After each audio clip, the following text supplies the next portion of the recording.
semana. E eu gostaria de rapidamente, eu espero que seja rapidamente, conversar com os irmãos e refletirmos um pouquinho sobre um dos textos que talvez seja a mensagem mais completa em um pequeno texto em toda a Bíblia. Então eu te convido a abrir a sua Bíblia em João, capítulo 3, no versículo 16, que talvez você nem precise abrir porque você já sabe o texto, mas mesmo que saiba, eu te convido a abrir mais uma vez e talvez marcar na sua Bíblia. João 3,16.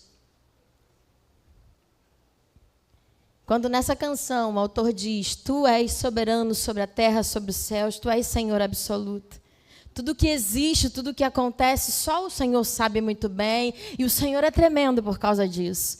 Mas o que mais me comove nessa canção, o que mais mexe comigo nessa canção é quando ele diz: mas, apesar de toda essa glória que tens, Tu te importas comigo também.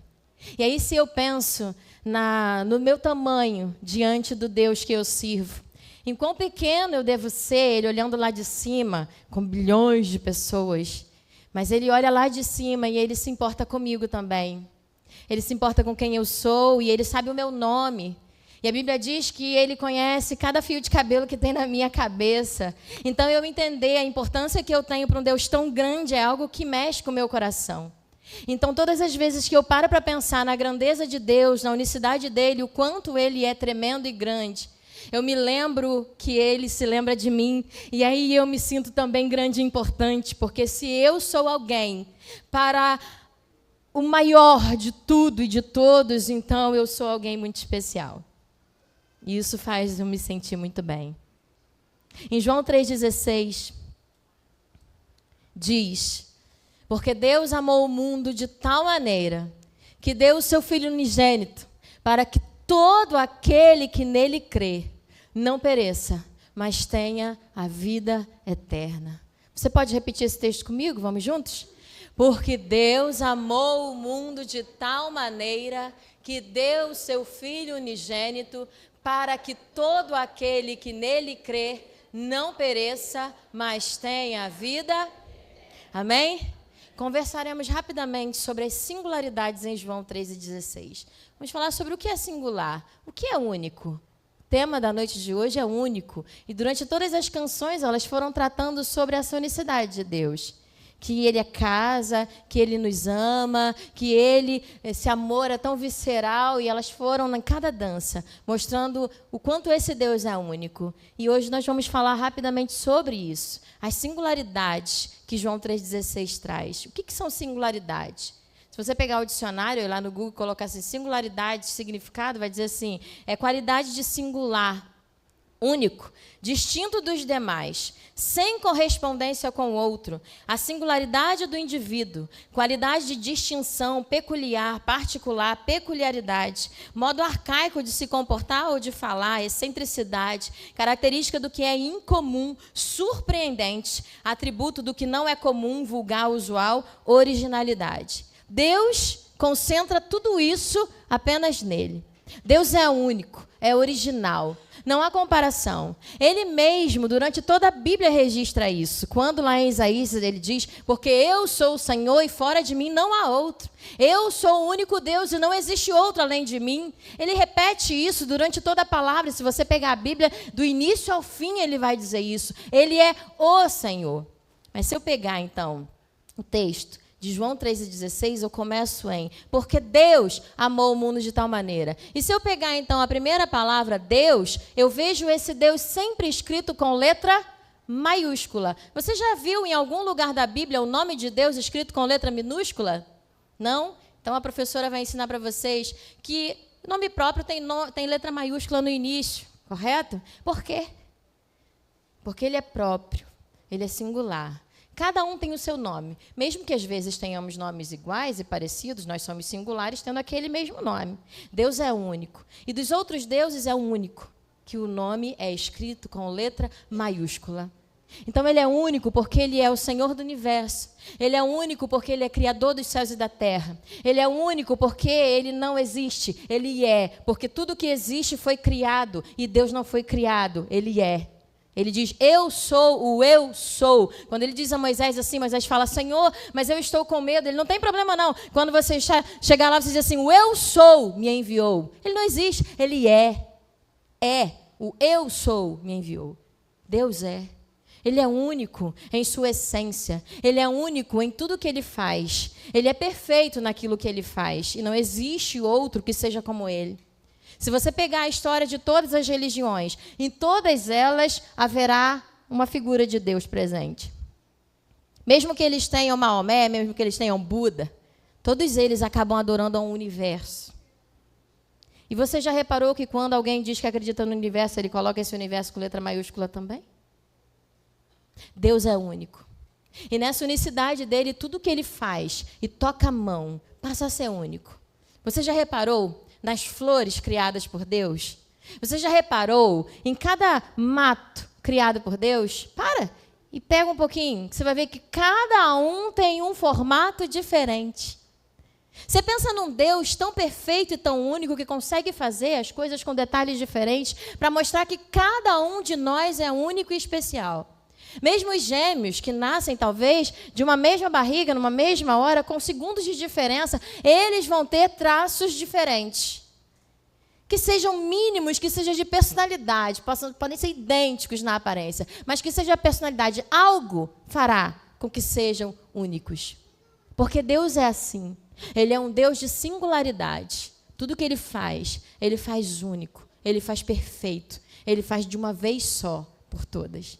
Ele não erra, ele não brinca com as coisas, ele faz perfeito. Mesmo quando tem defeito, é perfeito naquele defeito que tem. Porque se foi ele que fez, parece errado aos nossos olhos, mas os nossos olhos não são nada diante dos olhos do Senhor para nós. Então, às vezes, aquilo que julgamos como feio ou imperfeito, isso depende de quem olha. Já viu que, às vezes, você diz assim, aquela pessoa é muito feia, mas se alguém está apaixonado por ela, aquela outra pessoa vai achar bonita. Porque depende de quem olha e como olha. Então, Deus, ele é único, ele é perfeito, ele é original, não há cópia, não há outro. Não existe um Deus igual. O nosso Deus, ele é um só. O Deus criador de todas as coisas. Mas o texto continua e diz que Deus amou o mundo de tal maneira. Quando você pega e entende o amor, eu entendo, ele amou, beleza. Só que o texto não diz que ele simplesmente amou o mundo. O texto diz que ele amou o mundo de tal maneira, de maneira tal, de uma forma diferente, ou seja, irmãos, de uma forma singular, única. Ele amou o mundo de um jeito único, que ninguém amaria como ele. A singularidade do amor de Deus, ela é demonstrada do início ao fim. Lá de Gênesis, quando ele cria o ser humano, quando ele cria o homem e a mulher, e ele diz, e isso aqui é muito bom. Olha bem o que eu fiz, porque eis que é muito bom. E coloca o homem, o ser humano, para reinar sobre toda a criação. Isso é muito bom. Deus é único no amor dele por nós. Ele nos faz tão diferentes de toda a criação que nós temos a capacidade de dominar a criação. Tínhamos, perdemos por causa do pecado, mas ele fez tendo. Porque ele é perfeito, nós é que não somos. Mas ele continua nessa singularidade, nesse amor, porque esse amor de Deus não é um amor passivo.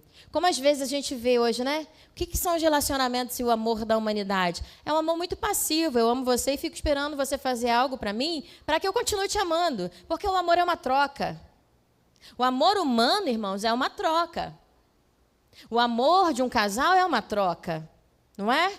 Se você fizer por mim, eu faço por você. Se você deixar de fazer por mim, a gente divorcia e vai embora. Entenderam?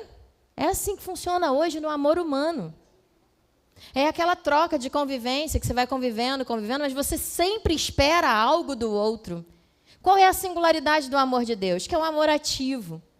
É um amor que ele não espera que você faça nada por ele para que ele te ame. Na verdade, ele não ama você porque você é amável, até porque nós não somos amáveis. Ele nos ama porque ele é amor, e a Bíblia diz, Deus é amor. E aí ele é tão singular nesse amor, que é um amor incondicional, que não impõe condição. É um amor sacrificial, que se sacrifica pelo outro.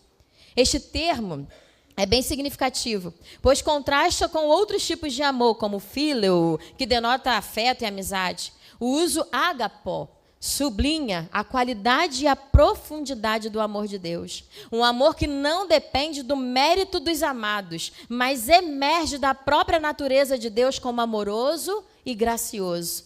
A expressão de tal maneira, ou autos, amplia essa noção, indicando não apenas a intensidade, mas também a maneira extraordinária e inigualável com que Deus demonstra o seu amor. Deus não demonstra o amor como nós demonstramos, irmãos. Deus, para demonstrar o amor por mim e por você, Ele manda o Filho dele lá da glória celeste para nascer como um bebê. Você acha que um amor desse parece comum? Deus manda o seu único Filho à terra para morrer numa cruz. E morrer por pessoas que não merecem. Ou seja, é um amor que Ele não espera a meritocracia, Ele não espera que o outro mereça algo para retribuir. Ele simplesmente dá e não pede nada em troca. Porque eu posso entender Deus como alguém que me ama e eu não consigo nem expressar em palavras a forma desse amor. Porque não dá. Mas é um Deus que cuida do meu amanhã. É um Deus que cuida de mim enquanto eu estou dormindo. É um Deus que cuida da sua casa. É um Deus que zela pelos detalhes da sua vida. E apesar de toda essa glória que tem, Ele sabe exatamente a hora que você tem que levantar amanhã de manhã. Ele sabe exatamente o esforço que você vai precisar fazer amanhã para vencer os seus medos e os seus desafios. Deus sabe e conhece o seu coração, especificamente o seu coração. E Ele sabe quando você está triste, quando você está feliz. E talvez no pior momento da sua vida, quando você acha que você está completamente sozinho, é Ele que sussurra o seu nome no seu ouvido e diz assim: levanta. É Ele que na hora de um trânsito conturbado faz tudo ficar em silêncio dentro de você e sussurra: eu amo você.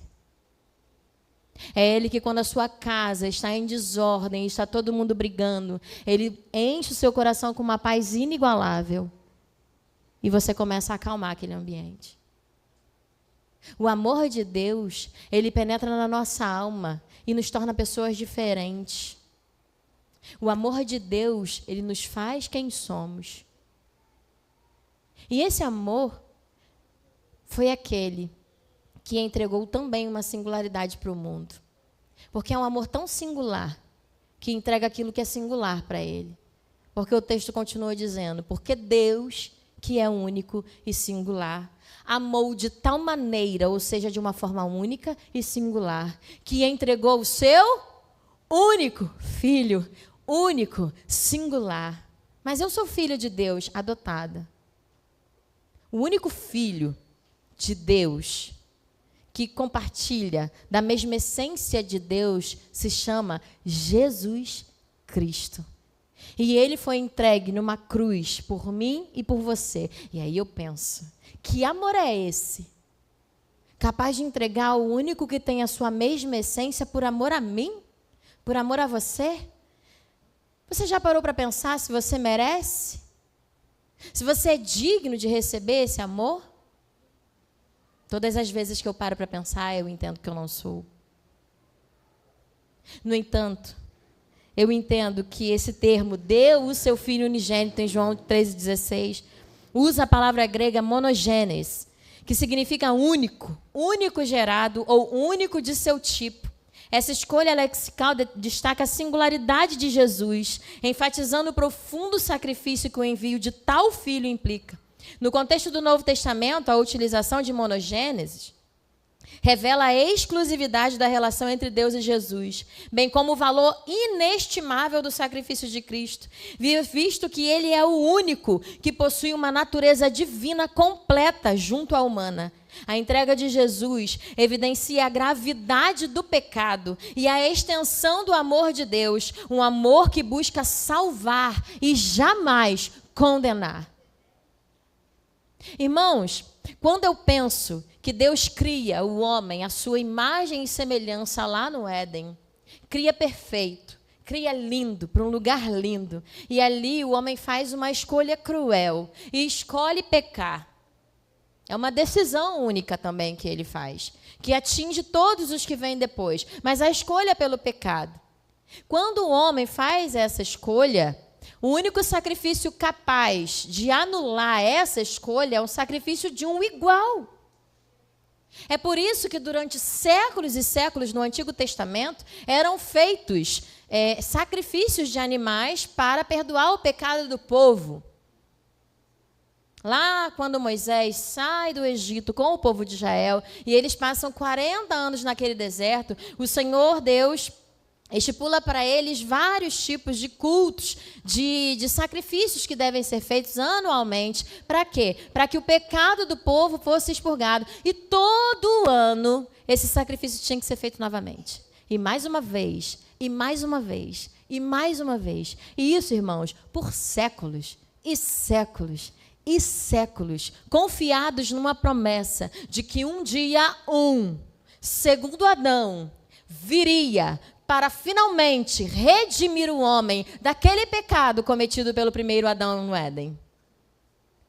E por séculos e séculos, anualmente, eram sacrificados animais pelo pecado do povo. Só que um animal é diferente de um ser humano, concordam comigo? Havia necessidade que um ser humano fosse sacrificado. E aí Deus, em seu amor extraordinário, exageradamente incrível, manda Jesus, da mesma natureza que ele, também Deus Filho, que estava lá na criação. No princípio era o Verbo, e o Verbo era Deus, e o Verbo estava com Deus, diz João no capítulo 1. E o Verbo era Jesus, lá na criação, no princípio de todas as coisas. Jesus estava lá. E depois o mesmo Jesus se torna um homem e um ser humano como nós, para se sacrificar na cruz como prova de um amor inigualável, de um amor inexplicável. Quando eu penso no meu amor pelos meus filhos, e aí eu penso um pouco, talvez o nosso amor como mães, e aí eu não estou excluindo o amor de pai, mas o nosso amor como mãe, que temos uma ligação totalmente genética com os nossos filhos. E agora é comprovado cientificamente que até os filhos que são abortados, a genética dessas crianças permanece no corpo da mulher, e ela continua como se gerando isso, porque o pedacinho dessas crianças estão no nosso corpo. Esse bebê que a gente gera fica em nós. Partes dele vão ficar em nós, daquela troca que a gente fez durante os 9 meses de gestação. Então, aqueles que saem de nós são um pouquinho de nós fora e deixam um pouquinho deles em nós. Então, esse amor da mãe pelo seu filho é o amor por alguém que ela tem quase como igual. E é por isso que eu penso acreditar nesse amor de Deus por nós. E não comparar, porque mesmo uma mãe jamais amaria como Deus, mas uma mãe seria o mais próximo, talvez, desse amor inigualável. Porque uma mãe seria capaz de doar o seu próprio coração para que seu filho continuasse vivendo. Uma mãe, ela seria capaz, como de abandonar um homem ruim para proteger os seus filhos. Uma mãe, ela é capaz de trabalhar dia e noite para dar o melhor para os seus filhos e, mesmo assim, tentar ser tudo aquilo que eles precisam dentro de casa também. Não dá, irmãos, para comparar. Mas se eu pensar em alguém que seria capaz de dar a vida pelo seu filho, eu penso em uma mãe. Mas eu penso que o amor de Deus é ainda tão maior, porque ele foi capaz de dar o seu próprio filho por mim. Então eu não consigo nem comparar o amor dele ao meu pelos meus filhos, porque eu seria capaz de dar a minha vida pelo João e pela Sofia. Mas eu não seria capaz de dar a vida do João e a Sofia por outra pessoa. Ainda mais alguém que não merece. Então eu não consigo vislumbrar um amor tão grande, tão único, tão singular como o amor de Deus. Capaz de entregar o único filho em favor daqueles que não mereciam, em favor daqueles que pecaram, em favor daqueles que escolhem todos os dias pecar, em favor daqueles que o ignoram, em favor daqueles que o deixam de lado, em favor daqueles que vivem religiosamente todo domingo vindo na igreja para cumprir uma tabela. Mas eu penso que ele continua amando. E aí, às vezes, eu me sinto como Jonas, quando Deus fala bem assim para Jonas: Jonas, vai para Nínive e prega em Nínive. E aí Jonas bate o pé e diz assim: não, eu não vou. E aí Deus fala: mas eu quero que você vá. Ele diz: eu não vou. E aí Jonas entra num barco e tenta ir para Tarsis. Deus destrói tudo e faz ele parar na praia de Nínive. E diz: vai e prega. Ele diz: eu vou, porque o Senhor está mandando, mas eu sei que o Senhor vai salvar aquele povo ruim, que não merece o seu amor, mas o Senhor vai salvar eles, é por isso que eu não quero ir lá pregar. E aí Jonas vai lá com muita má vontade, diz: arrependei-vos, arrependei-vos, arrependei-vos, e Deus salva a cidade inteira. E Jonas sai de lá reclamando, porque no final do livro ele ainda diz: está vendo? Eu não falei que o Senhor ia salvar todo mundo? É esse amor, irmãos, que a gente não consegue vislumbrar ou entender de onde sai e por que existe. Deus é inexplicável. O amor dele é inexplicável. É extremamente singular e único. E aí o texto continua: porque Deus amou o mundo de tal maneira que deu o seu Filho unigênito. E aí ele diz assim: para que todo aquele que nele crê.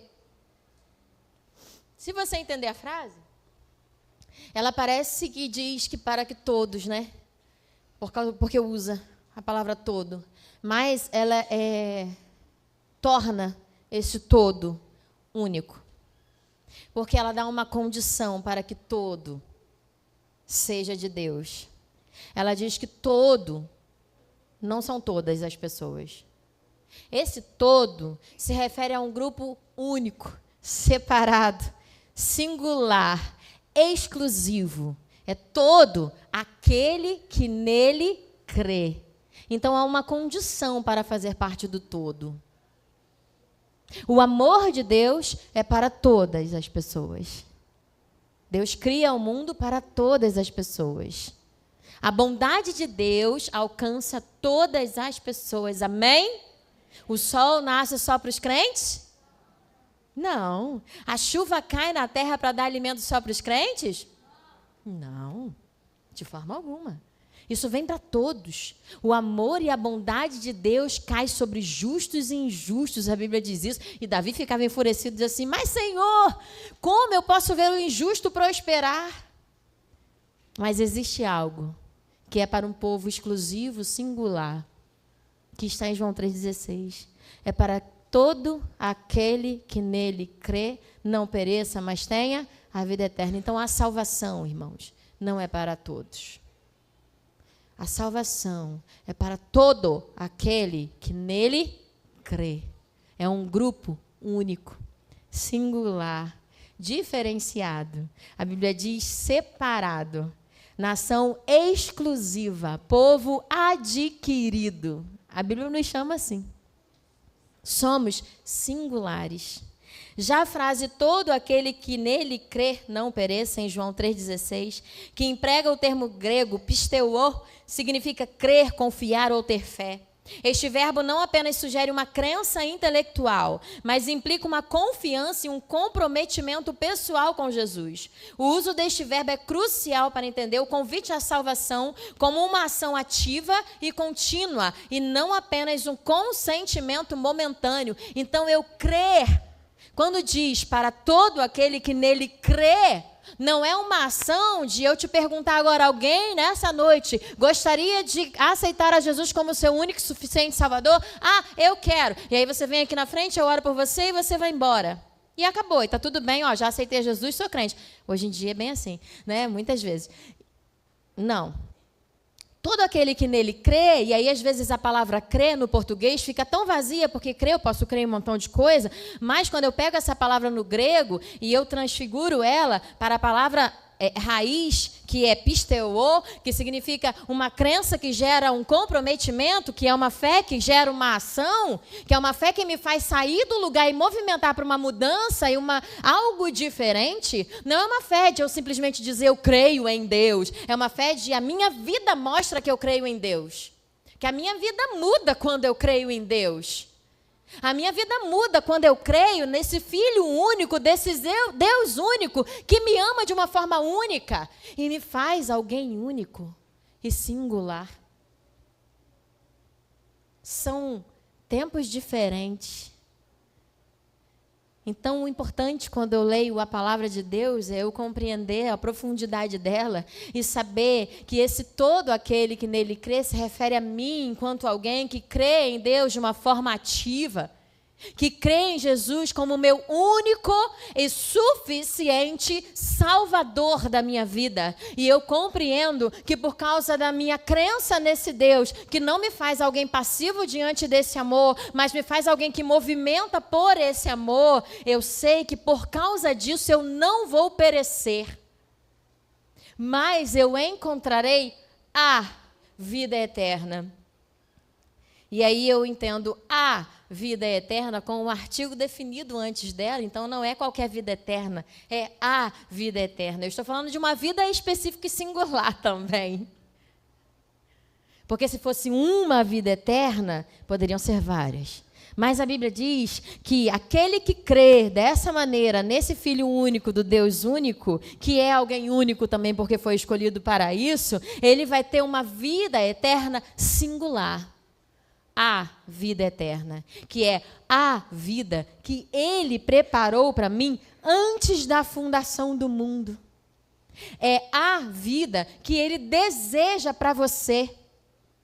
É a vida que quando você é tocado pelo Espírito Santo para crer nesse Cristo único que morreu na cruz, e você diz, agora eu sei que Ele é meu único e suficiente Salvador, que é Filho do Deus único que criou todas as coisas, e aí eu criei nesse Deus único, e isso traz para mim uma entrada em um reino que se chama o Reino de Deus, que foi iniciado por Jesus aqui na terra. E quando eu dou entrada nesse reino, eu já estou na minha caminhada pela eternidade.